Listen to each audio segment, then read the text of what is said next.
daudz visādi kontekstu līmeņi, bet tas pēdējais laikam arī ir par to uztveri, teiksim, publiskā telpā,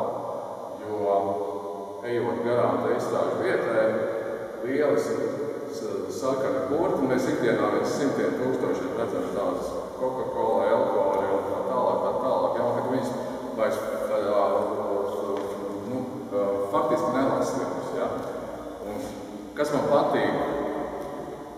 mākslas darbos, parasti arī citos, gan manos arī, protams, ir tas, ka tā uzmanības reakcija nokavētā nedaudz tās, teiksim, dažas sekundes, kad tu pāri garām, tad tā padomā, kaut kas nebija riktīgi. Tā kā it kā ir, teiksim, normāli, tā kā ir redzēts simtiem reizi, bet tā īsti, tad tu esi spiests paskatīties vēlreiz uz to.